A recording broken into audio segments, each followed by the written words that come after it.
All right, one of the parents involved in the college admission scandal is preparing to plead guilty. Peter Jan Sartorio made the agreement yesterday in a court filing. The entrepreneur is accused of paying $15,000 in cash to rig his daughter's ACT entrance exam. He's one of 33 parents involved in the scandal, including actresses Felicity Huffman and Lori Loughlin. They appeared before a judge in Boston yesterday alongside 10 other parents. CBS News correspondent Don Daler is following their story.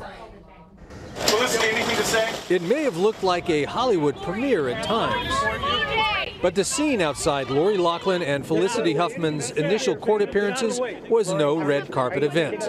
We followed Loughlin when she walked out of court. Are you all concerned about the impact this is having on your daughters right now? Are you thinking about a plea deal? The Hollywood stars are now the faces of what federal prosecutors say was a $25 million scheme to secure highly coveted admission slots at elite universities. Lori, pay for my tuition, Lori! Their hearings lasted only minutes, and they did not have to enter a plea. Loughlin smiled and even shook the hands of the three prosecutors on her case. When she arrived in Boston Tuesday, the Full House star was seen signing autographs for fans. The problem with these parents is that many of them don't understand that they've done anything criminal.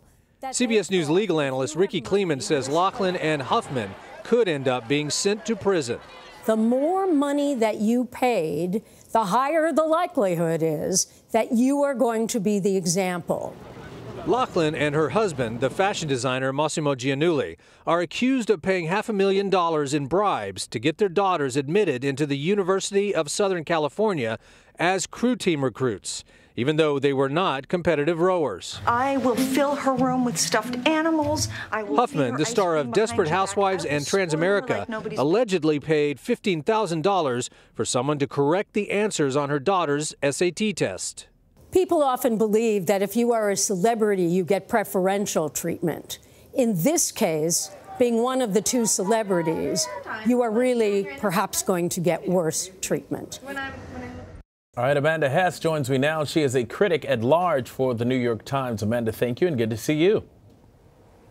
Good to see you too. All right, you recently penned an article titled "People Don't Bribe College Officials to Help Their Kids. They Do It to Help Themselves." What do parents get out of having their children go to a prestigious school?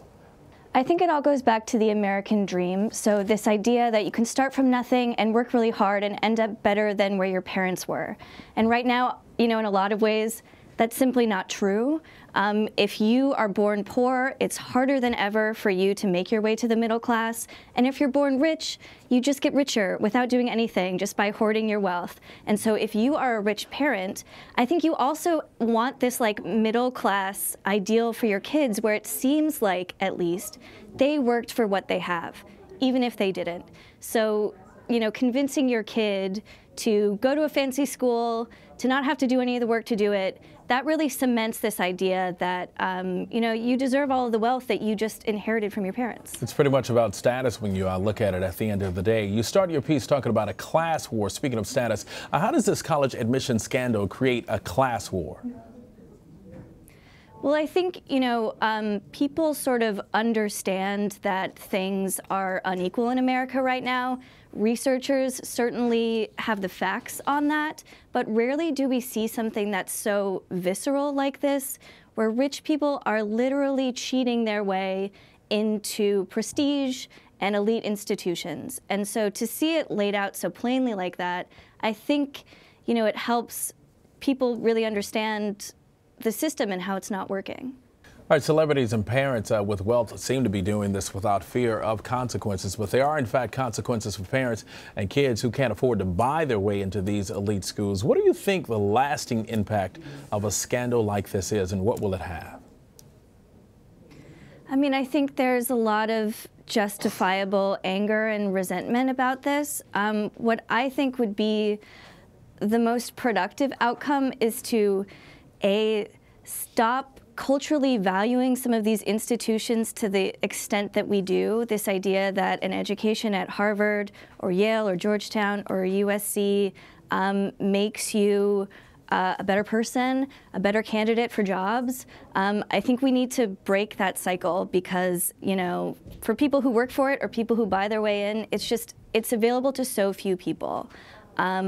So hopefully, you know, the disillusionment with this system, which is obviously broken, can lead to some better outcomes. All right, Amanda Hess, thank you so much for joining us, Amanda.